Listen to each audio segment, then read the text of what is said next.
আসসালামু আলাইকুম রহমতুল্লাহি ওয়া বারাকাতুহু। নারীর জন্য নারীত্বই মানানসই। এই খুতবাটি জানতে হলে আমার ভিডিওটি ফলো করেন, আর ইউটিউব চ্যানেল থেকে যারা দেখতেছেন তারা সাবস্ক্রাইব করে দিবেন। এতে করে লোক সমাজে পৌঁছে যাবে। সাপের সাপত্ব, কাকের কাকত্ব, সিংহের সিংহত্ব, বৃক্ষের বৃক্ষত্ব, মানুষের মনস্থ যেমন তার ধর্ম, ঠিক তেমনি নারীর নারীত্ব তার ধর্ম হওয়ার উচিত।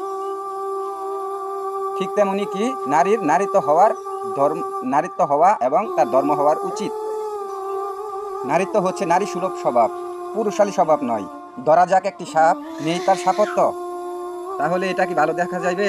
কবির ভাষায়, ছোট নাকি হাঁটে না, কাউকে যে কাটে না, করে নাকো ফুসফাস, মারে নাকো ডুসডাস, নেই কোনো উপবাস।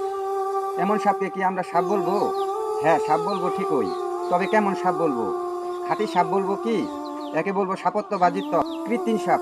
ঠিক তেমনিভাবে নারী শুধু আকৃতিতে নারী, কিন্তু তার মাঝে যদি নারীত্ব না থাকে তবে তাকে আমরা বলবো নারীত্ববাজি কৃত্রিম নারী।